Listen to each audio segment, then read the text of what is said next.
Gwyneth Paltrow and Kate Winslet are leading your and Howard Stern are leading your grassroots campaign. So great to see you, and great to see so many more of you. Yes. Over the weekend, we reached my totally arbitrary goal of 20,000 subscribers. It took about 4 weeks longer than I had hoped, but you're there. You're with us. We are well beyond it now. I am so thankful to all of you. If you are new to us, welcome.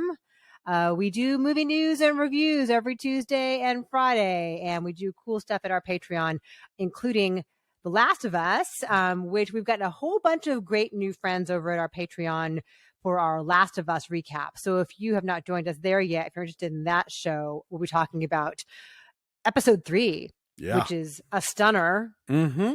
Yeah, Link below. Viewership is really up every week on Last of Us, and Linda Ronstadt was trending. So if it teaches the kids about Linda Ronstadt, then. And season 2 has been already announced. So season 2 is announced, yeah, which makes total sense because there is a second version of the game, which you and I have not played the game, but I understand that season 2 is even more intense from a narrative perspective, and it changes everything you thought you knew. So, and I think Warner Brothers Discovery, for all the things they've been hacking of late, they're not going to mess with a hit. Yeah, this is good. So we're thankful to get to know so many of you guys because of Last of Us. So join us there. As we speak, the Academy is meeting, and they were going to meet anyway, but one of the items they're going to talk about today is Andrea Riseborough's nomination for Best Actress for To Leslie, and the questions about whether any campaign violations occurred. Yeah, and I think it's one of those things where it's hard to sort of draw the line about what constitutes normal campaigning, which everybody does and big studios pump a lot of money into, and when does a grassroots campaign sort of cross some line. And from what I can gather, the closest they can sort of find to a violation, and it's not anything they can blame on Andrea Riseborough, is Riseborough. I swear to God, I watched a video today where she literally says, "Hi, I'm Andrea Riseborough." Andrea Riseborough. Okay. Sorry. I don't know why I have a mental, I'll get it. Anyway, not to be blamed on her. Frances Fisher was one of many actors and actresses who was, sort of touting this performance and, reminding people to remember it come Oscar time. Frances Fisher kind of got in the weeds where she was like, well, according to, Deadline, if 238 members of the actors branch vote for her in the first position, then that's enough to score her a nomination. And then she went on to say, it seems like Kate, Michelle, Viola, and Danielle are all in good shape. And apparently there is a specific Oscar rule that you can tout whatever you want, but you can't slag the other, the competitors or mention other drag people. them into it. Yeah.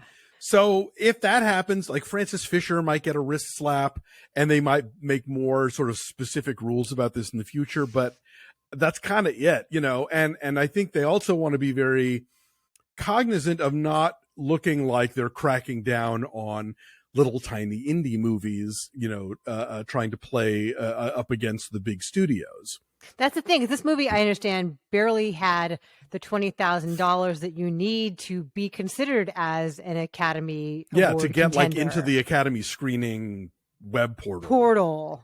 Yeah. Right. So we have not watched it yet. I think we should review it. Maybe we can get to it next week at some point. But, what I understand is that she's incredible in it, and she's incredible in everything. Yeah. But we've been fans for a long time. She's always good. She disappears in the role. And, this is certainly something that is due to her after this great career she's had.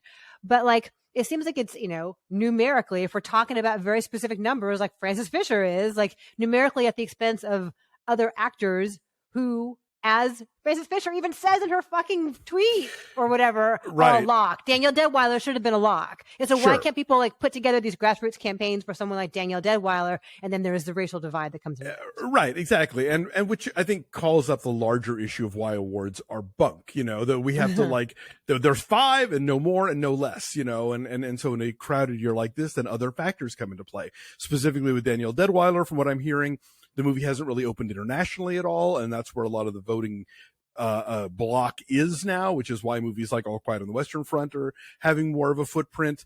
And apparently they weren't even doing a lot of award screenings until about a month before the ballots were due in. So like that's on the distributor as much as anything else.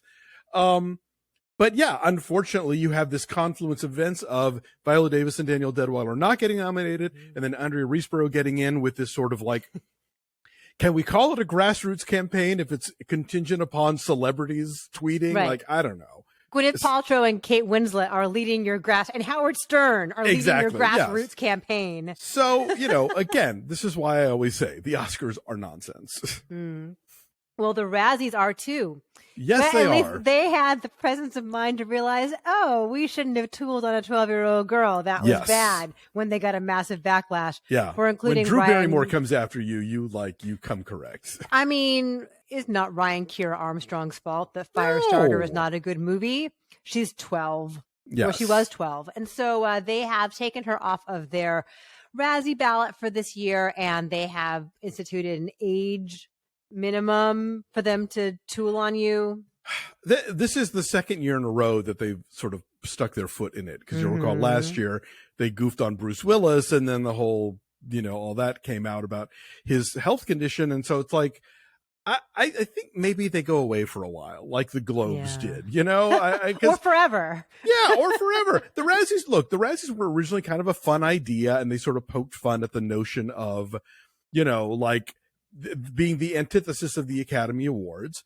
But we have Twitter for that now. Like there's no shortage of like, bitchy negativity in the world. And if they were cleverer about it and spread the wealth among the really garbagey stuff out there, but they tend to like focus on a handful of performers, a handful of titles, and just nominate them for everything. And it's tired. It is. There's a bunch of DC news today. There's a ton of it, but among the more interesting items is that there's going to be a spinoff of Amanda Waller's character. Speaking of Viola Davis, there's going to be a show called Waller. It's a spinoff of Peacemaker. So that sounds cool because she's awesome. For sure. Yeah, no, I would watch a Waller show. I don't know what a Waller show would be, but I would watch it. Yeah. Especially if she goes to Walla Walla, Washington. And then Wally World. It's closed today. Park's closed today, folks. The moose out front. Should have told you. That's a funky, fresh pop culture reference for all you kids out there.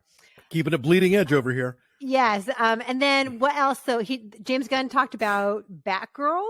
Not James Gunn, the other guy, Peter Safran, I believe, his co-CEO, said he was asked about, hey, what about Batgirl? And he called it unreleasable, although he had nothing but praise for everyone involved. But he said it wasn't a big screen movie. It was designed for the small screen, to which my follow-up question would be like, well, then why not put it out on the small screen? Right.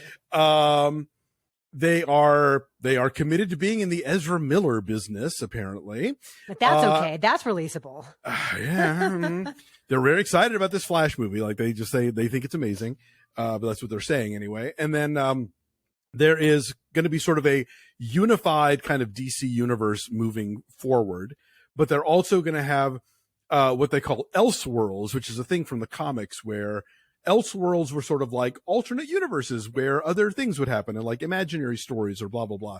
So like Elseworlds will include Joker Folie à Deux. It will include the Batman Part 2, which is apparently going to happen. But those are going to be considered sort of like offshoots of the actual sort of unified string theory DC universe that we're going to have moving forward. So they can do whatever they want in those. Like those aren't beholden to the other canon timelines that we know. Okay. Yeah. And then a totally separate thing, which is not DC. There's going to be Attack the Block 2, and Joe Cornish and John Boyega are actively working on it right now. Woohoo! That sounds awesome. That was a really fun movie. Will Nick Frost in his weed room be back? I need to rewatch that. I haven't seen it since it came out. But I remember we really liked it a lot, didn't we? Yeah. Television founder and singer and guitarist Tom Verlaine died at 73. Not as big of a punk band from that whole 70s New York punk scene as other bands that would come out of it, but like extremely influential. Very much so. for sure. And then Cindy Williams. Yes.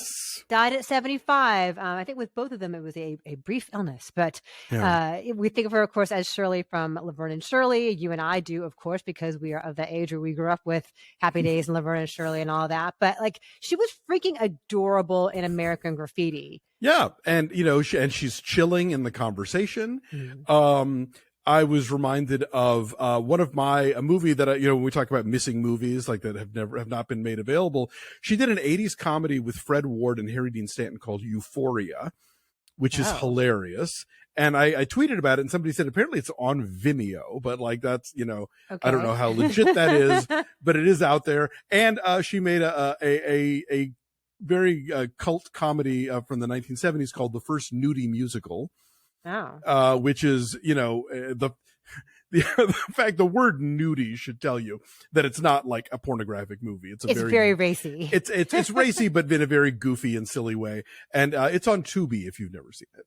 Well, R.I.P. to somebody who had so much talent, like never had the enormous career that I think she deserved, given what a multi-talent she was, but indelible for sure in Laverne and Shirley. So Cindy Williams.